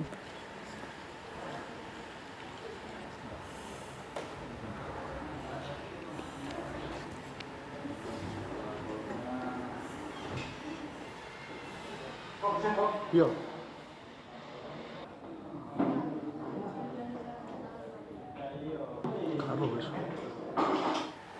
Ya, kita akan update informasi terbaru. Pemirsa, kami sudah terhubung bersama dengan AKP Agung Hartawan selaku Kasat Reskrim Situbondo. Assalamualaikum, selamat malam Pak Kasat. Selamat malam Pak Kena. Pak Kasat, kami ingin tahu kondisi terbaru dari anak ini saat ini seperti apa Pak? Terima kasih dapat kami laporkan untuk korban anak terkait dengan kejadian terbakar waktu bermain bersama itu. Saat ini yang bersangkutan sudah keluar dari ICU. Demikian, Pak. Oke, kalau pendalaman pihak kepolisian, adakah ditemukan fakta-fakta baru, Pak? Sementara ini pendalaman kita melaksanakan pemeriksaan terhadap 5 orang saksi. 4 orang adalah teman dari korban, 1 orang adalah salah satu orang tua dari saksi, di mana yang selaku yang punya rumah sama, jadi keterangan masih sama dengan kejadian terkait dengan prarekonstruksi, yaitu mereka sebetulnya semula bermain bersama, kemudian ada inisiasi dari salah satu anak ini untuk mencari ikan di sungai dengan cara menjaring, kemudian ketika ikan diperoleh kemudian dibakar bersama-sama. Nah, kejadian terjadi ketika proses pembakaran ikan tersebut, ketika teman-temannya duduk, kemudian salah satu yang menuangkan cairan spiritus berdiri dan mengenai korban. Demikian. Oke, kalau cairan spiritus ini didapatkan dari mana, Pak? Cairan spiritus ini didapatkan dari dalam rumah, yang sudah tersedia di rumah. Info sementara, pemilik rumah atau orang tua dari salah satu saksi yang mengambil spiritus ini punya mebel.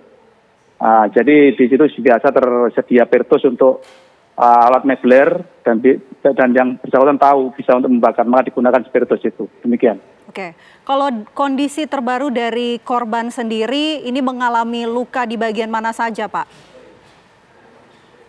Untuk korban mengalami luka bakar di wajah, kemudian dada serta bahu, sekitar 24% luka bakar. Demikian. Oke. Apakah langkah berikutnya yang akan dilakukan oleh pihak kepolisian dalam kasus ini, Pak? Sampai saat ini kami sedang melakukan pemeriksaan secara intensif. Dimulai juga kami tadi siang mulai pukul 12 kita melaksanakan cek TKP ulang karena cek TKP awal waktu itu setelah kejadian malam hari, kemudian setelah kita dapat beberapa fakta dari prarekonstruksi, kita laksanakan di TKP yang sesungguhnya apakah ini matching dengan keterangan yang diberikan. Kemudian malam ini mulai tadi pukul 15 sampai sekarang pun belum selesai, sedang dilaksanakan pemeriksaan terhadap 5 orang saksi. Demikian. Baik, terima kasih AKP Agung Hartawan, Kasat Reskrim Situbondo atas waktunya di Apa Kabar Indonesia Malam. Selamat malam, Pak Kasat. Selamat malam. Kami hadirkan informasi lainnya untuk Anda pemirsa. Petugas Polsek Mandonga telah memeriksa 6 saksi pasca kebakaran yang menewaskan 3 balita di Kota Kendari, Sulawesi Tenggara. 6 saksi yang sudah diperiksa yakni ayah korban, kekasih ibu korban, tetangga dan pihak keluarga. Sementara ibu korban hingga saat ini belum diperiksa karena masih menjaga anaknya yang dirawat di rumah sakit. Polisi juga masih menunggu hasil pemeriksaan laboratorium forensik dari Polda Sulawesi Selatan sebelum nantinya dilakukan gelar perkara. Jika terdapat unsur pidana, maka statusnya akan dinaikkan ke tahap penyidikan. Kedepannya, dalam pemeriksaan ibu korban, Polsek akan berkoordinasi dengan Dinas Perlindungan Perempuan dan Anak serta ahli pidana. Pada Selasa lalu, kebakaran hebat melanda sebuah rumah warga di Jalan Suprapto, Kelurahan Punggolaka, Kecamatan Puwatu, Kota Kendari, Sulawesi Tenggara.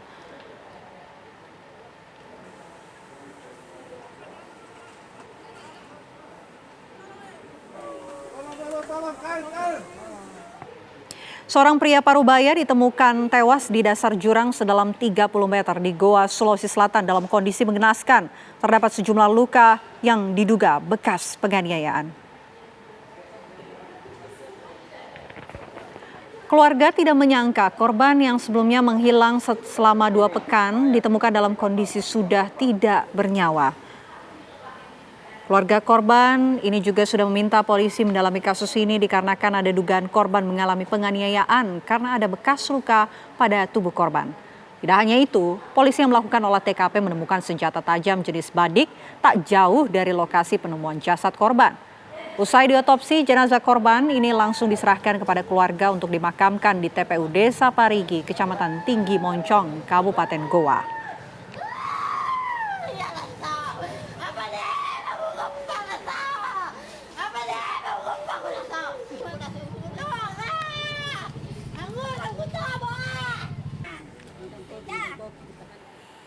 Dua pemuda dikeroyok oleh puluhan orang ketika membeli bensin di sebuah warung. 5 terduga pelaku telah diamankan. Dari rekaman pengawas, korban Ali dan Ivansha membeli bensin eceran di sebuah warung kelontong. Tidak lama kemudian, muncul puluhan pemuda konvoi menggunakan motor. Rombongan tersebut berbalik arah dan menghampiri kedua korban dan lantas mengeroyoknya. Aksi pengeroyokan berakhir setelah korban melepas kaos yang dipakainya dan pelaku merampas kaos korban yang diduga bergambar salah satu perguruan pencak silat.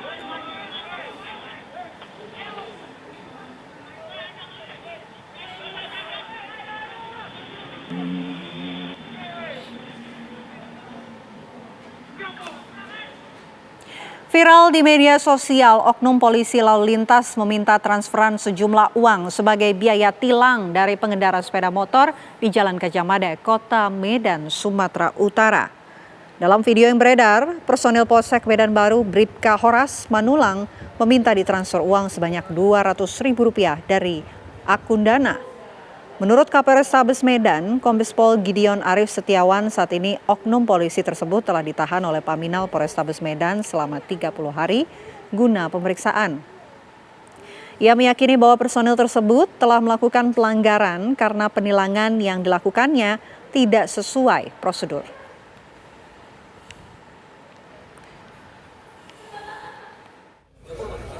hari itu menunggu kita pansus 3 hari sambil jalan pemeriksaan. Terbukti nggak Pak menerima transferan Pak? Enggak, tidak ada transfer, tidak menerima uang. Berarti tapi sempat terjadi dengan transfer, dia Pak? menyampaikan itu sudah salah. Tapi terkait surat-surat ditahan nggak tuh Pak? Hah? Pengendaranya kan melanggar lalu lintas Ya, Pak. ya. Untuk... Nanti juga kita klarifikasi, harus simpakan. Ya, oke. Pihak kepolisian telah mengamankan 1 orang manusia silver yang tertangkap kamera CCTV mengambil mainan kalung emas di salah satu toko perhiasan di Kota Binjai. Dalam rekaman kamera CCTV salah satu toko perhiasan di Jalan Sudirman, Kota Binjai, Sumatera Utara, terlihat pelaku yang berperan sebagai manusia silver meminta sumbangan kepada pengunjung toko yang sedang memperbaiki mainan kalung emasnya. Saat pengunjung toko lengah, pelaku langsung mengambil mainan kalung emas seberat 2,4 gram dan meninggalkan toko. Mengetahui mainan kalung emasnya hilang, korban RD langsung melaporkan kejadian tersebut ke Polsek Binjai Kota. Kurang dari 24 jam, petugas berhasil mengamankan pelaku beserta barang bukti mainan kalung emas yang sudah sempat dijual pelaku ke pedagang emas kaki lima.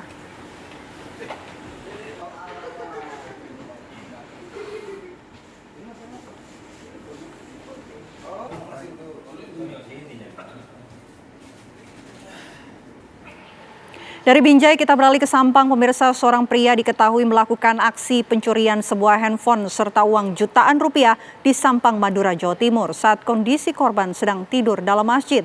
Aksi pelaku berakhir setelah tertangkap petugas usai tindakannya terekam di layar CCTV.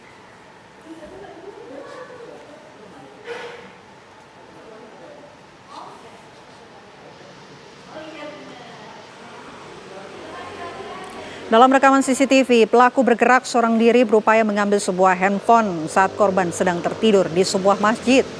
Tak hanya itu, pelaku juga mendatangi sepeda motor yang diparkir di sekitar lokasi dan mengambil uang jutaan rupiah yang disimpan di dalam jok motor.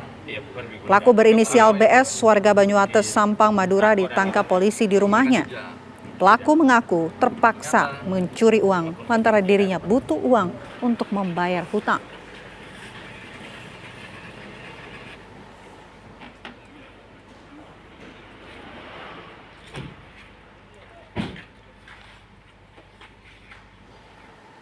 Tim unit Intel Kodim 0314 Indragiri Hilir menggerebek rumah bandar narkoba jenis sabu di Dusun Subaram, Desa Sekayan, Kecamatan Kemuning, Indragiri Hilir, Riau. Selain mengamankan 5 orang yang diduga terlibat narkoba, aparat turut mengamankan sejumlah barang bukti seperti bong dan sabu.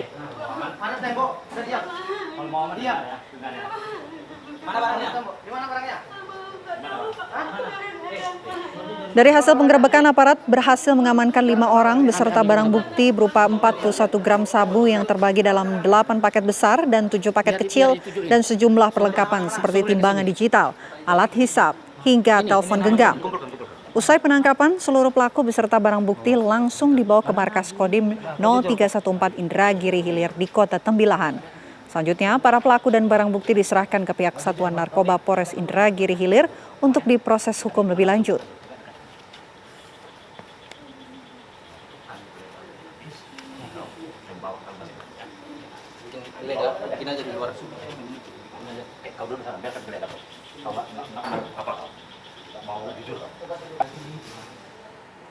Sejumlah guru di Desa Limbur Merangin, Kecamatan Pamenang Barat, Kabupaten Merangin, Jambi, rela bertaruh nyawa untuk mengabdi di sekolah.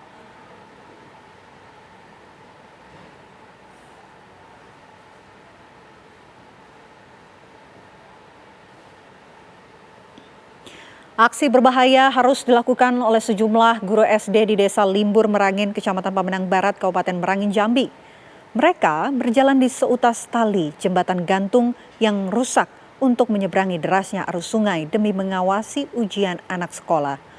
Mereka memberanikan diri melewati jembatan tersebut karena akses terdekat, jembatan gantung yang mengalami kerusakan tersebut, merupakan akses utama sehari-hari warga Desa Limbur Merangin, terutama bagi anak-anak sekolah.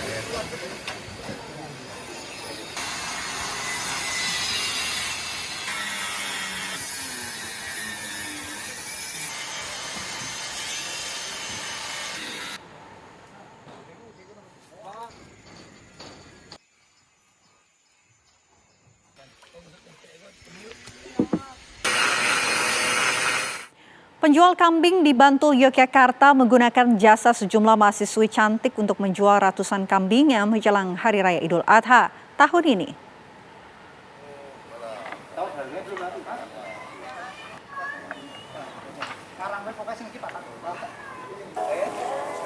Tempat penjualan kambing kurban di Taman Tirto, Kasihan Bantul, Yogyakarta menarik perhatian warga dengan keberadaan sejumlah mahasiswa cantik yang warawiri di lokasi sedang memberi makan puluhan kambing di dalam kandang. Mereka adalah mahasiswa yang kerja sambilan sebagai SPG kambing kurban di pusat penjualan kambing ini. Mereka pun dibekali pengetahuan tentang kambing kurban. Setiap harinya, para mahasiswa cantik ini memberi makan kambing sambil menunggu pembeli datang. Saat pembeli datang, mereka pun mulai menawarkan kambing-kambing kurban. Cara ini efektif mencuri perhatian warga dan memberikan suasana pelayanan penjualan hewan kurban pun berlangsung berbeda dari biasanya.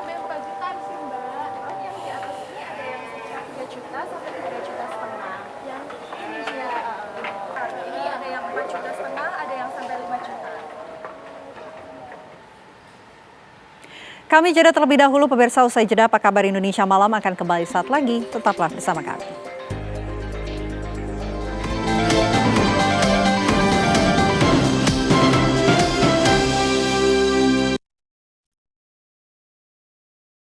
Anda kembali menyaksikan Apa Kabar Indonesia Malam, pemirsa. Kecelakaan tunggal truk bermuatan semen curah kembali terjadi. Diduga truk remblong dari arah Magelang sehingga menghantam tebing di pinggir badan jalan.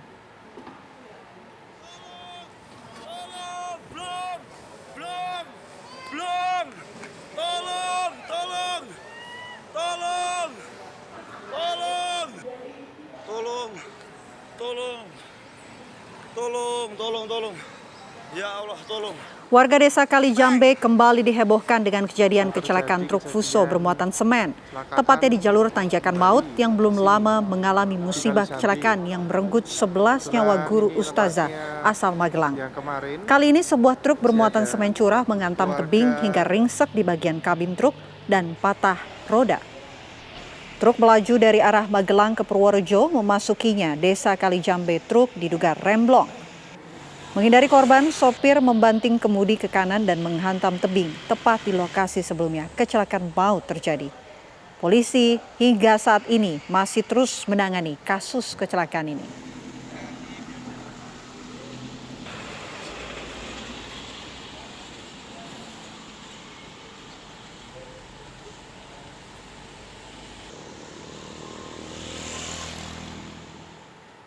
Seorang gadis remaja di Kabupaten Darmasraya, Sumatera Barat tewas di tangan ayah tirinya gara-gara si anak memberitahukan keberadaan sang ayah ke penagih utang.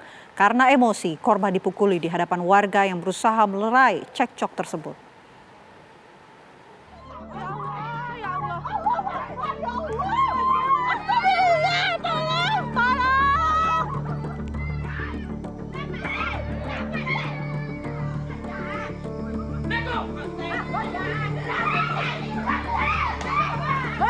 Tolong Bu, tolong Pak, tolong Bu, itu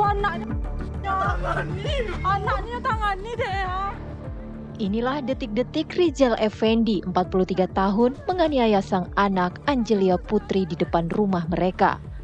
Sontak, pertikaian itu menjadi tontonan warga. Suasana semakin gaduh oleh teriakan warga yang coba melerai. Saat Effendi melakukan pemukulan secara membabi buta di bagian kepala, dagu, dan dada sang anak. Bukannya berhenti, Effendi semakin beringas menganiaya sang anak hingga sang anak terkapar dan pingsan. Warga langsung melarikan Angelia ke puskesmas, sementara sang ayah sambung kabur melarikan diri. Namun naas, sebelum sampai di puskesmas, korban menghembuskan nafas terakhirnya. Lalu, apa yang menyebabkan sang ayah gelap mata dan menganiaya sang anak? Awal mulanya pelaku ini mempunyai hutang. Nah, pihak yang penghutang, dalam ini salah satu bank swasta, itu menagih ke rumah yang awal tadi dan ketemu dengan anaknya. Oleh anaknya atau almarhum ini diantarlah ke kediaman yang sekarang dia tempati, yaitu di orang tua daripada pelaku. Nah, disitulah terjadi cekcok mulut. Hingga saat ini Rizal Effendi masih dalam pengejaran polisi dan masuk dalam daftar pencarian orang. Ia dijerat dengan pasal 351 ayat 3 KUHP tentang penganiayaan yang menyebabkan kematian. Dari Padang, Sumatera Barat, Wahyudi Agus, TV One mengabarkan.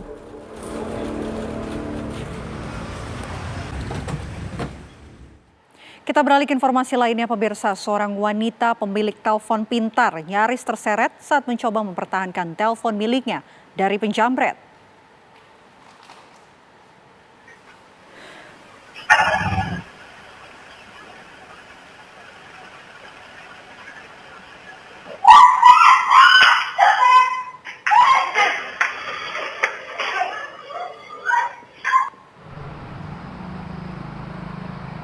Dalam rekaman kamera yang viral di media sosial, nampak dua orang mengendarai sepeda motor berhenti.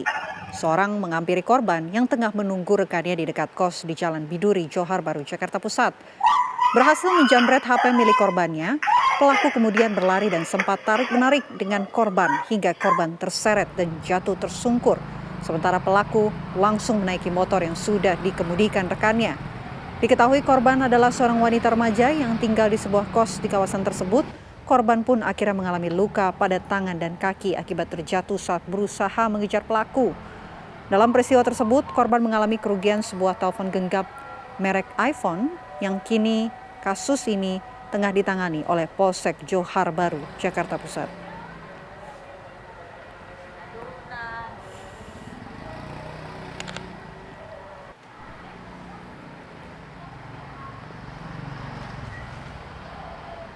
Aksi pencurian handphone di sebuah warung makan terekam jelas kamera pengawas atau CCTV. Pelaku yang seorang diri menggunakan atribut ojek online ini berhasil menggasak 1 unit handphone pemilik warung saat tengah sibuk memasak.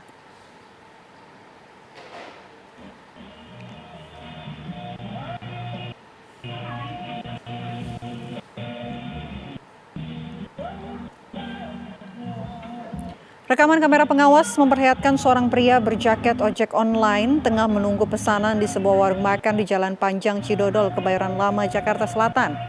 Tidak lama berselang, pria tersebut mendekati sebuah meja yang di atasnya terdapat sebuah telepon genggam pemilik warung. Melihat pemilik warung dan karyawannya sibuk, pria tersebut menggasak HP dan kabur. Menurut korban, aksi pencurian tersebut sudah ketiga kalinya terjadi.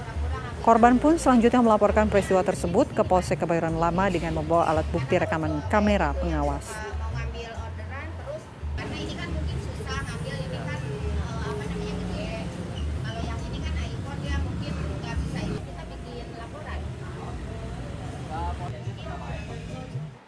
Aksi premanisme sekelompok orang terjadi di sebuah perkebunan sawit di Palangkaraya, Kalimantan Tengah. Tak butuh waktu lama, sebanyak 27 pelaku penjarahan ditangkap.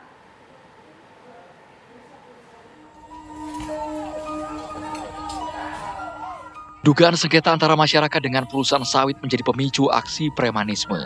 Sekelompok massa beraksi dan melakukan penjarahan buah sawit. Polisi melakukan penindakan setelah menerima laporan adanya penjarahan massal. Para pelaku juga menyandra petugas keamanan untuk ditukar dengan salah satu rekan mereka yang ditangkap oleh pihak keamanan perusahaan sawit. Kurang lebih ada 27 pelaku yang diamankan oleh Ditreskrim Polda Kalimantan Tengah. Karena tindakan yang dilakukan oleh pelaku ini, mereka berbuat dengan sewenang-wenang, dengan melakukan tindakan dengan intimidasi, dengan melakukan pengancaman, juga melakukan kekerasan.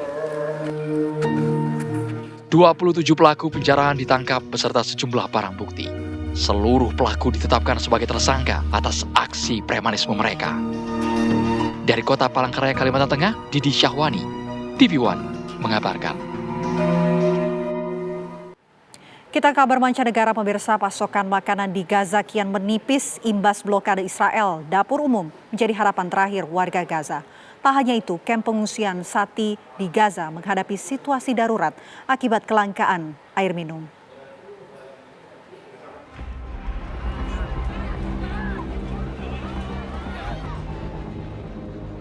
Kondisi kemanusiaan di Gaza kian memprihatinkan akibat blokade Israel. Ratusan warga termasuk anak-anak dan wanita mengantri di dapur umum di Gaza Selatan untuk mendapatkan makanan.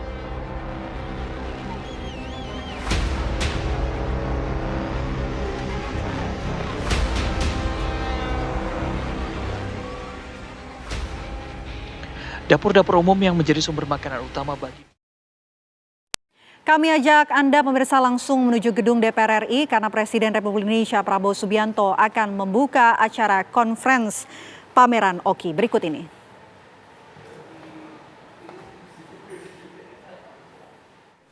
Dari seluruh umat Islam, dari negara-negara Islam di dunia. Karena itu, ini adalah kehormatan yang sangat baik bagi saya. Terima kasih atas kehormatan ini. Pada hari yang baik ini, di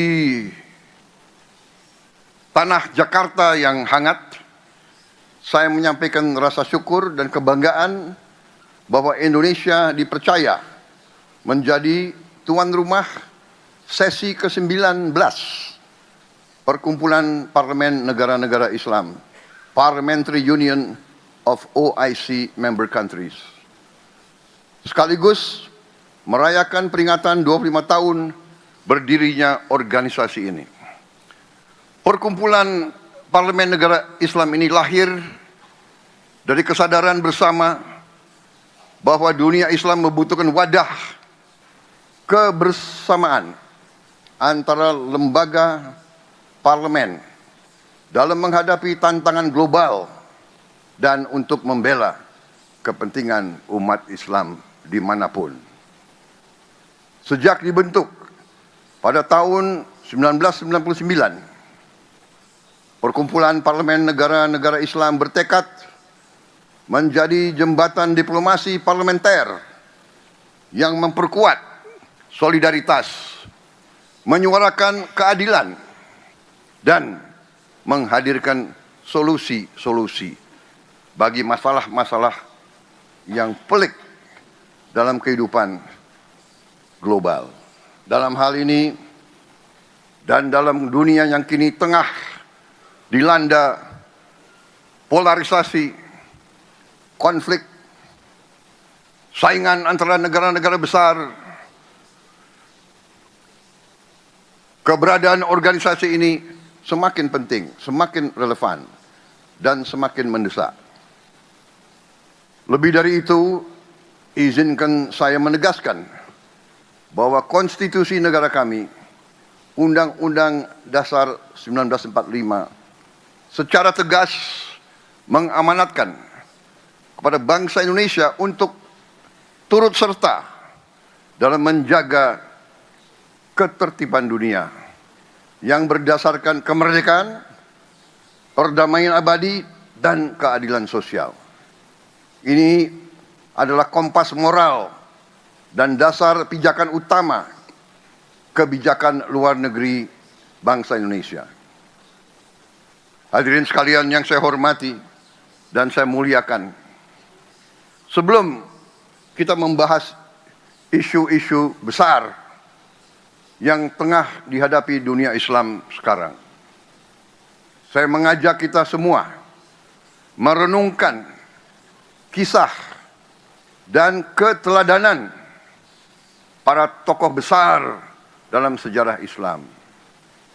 Kisah-kisah mereka bukan hanya catatan sejarah, tetapi sumber nilai dan sumber inspirasi yang sangat relevan bagi tantangan yang kita hadapi hari-hari ini.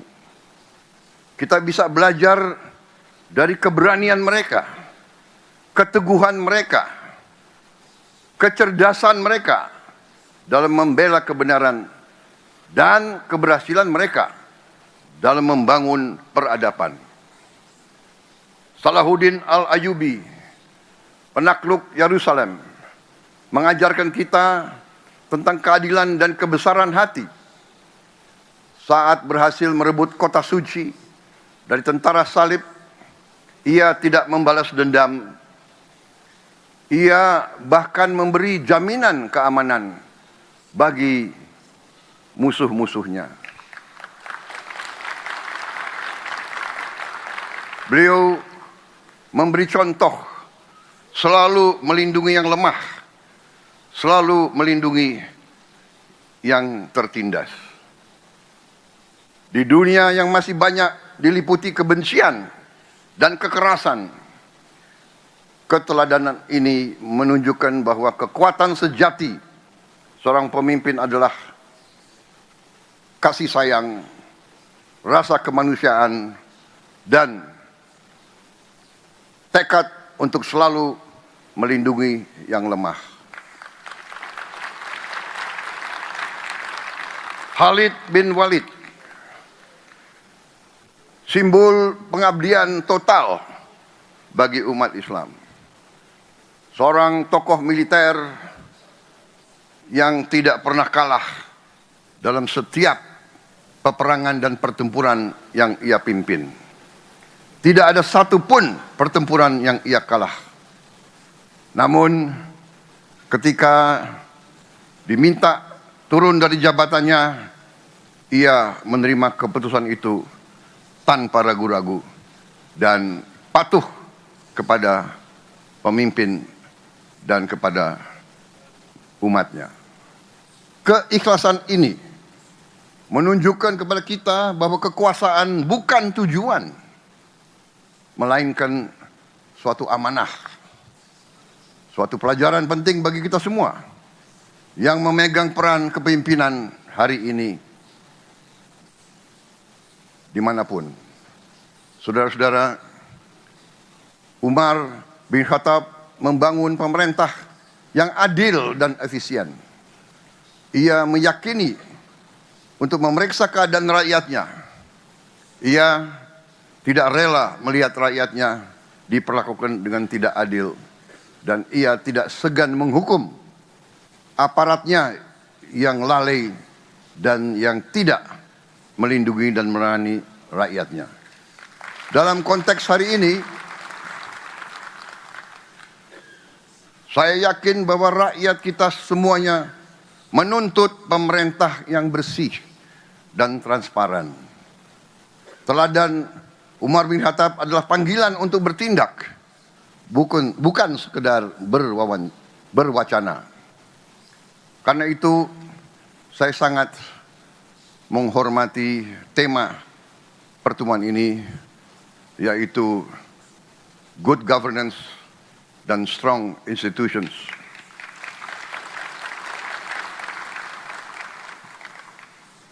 Tokoh lain dalam sejarah Islam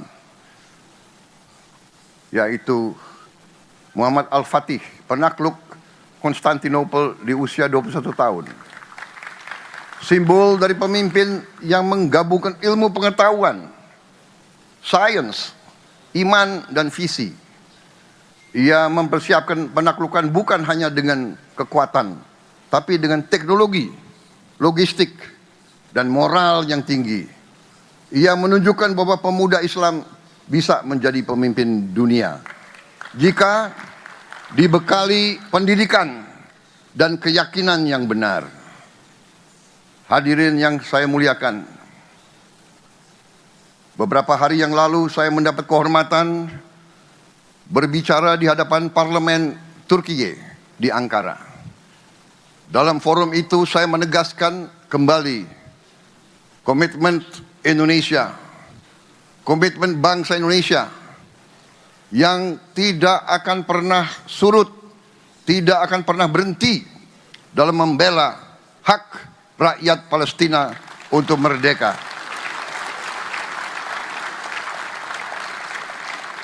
Saya ulangi kembali di forum ini, sudah tiba waktu. Jangan kita sekedar berdiskusi, jangan menyusun resolusi lagi. Rakyat Palestina terlalu lama menjadi korban. Rakyat Palestina membutuhkan suatu keberpihakan, suatu tindakan yang nyata.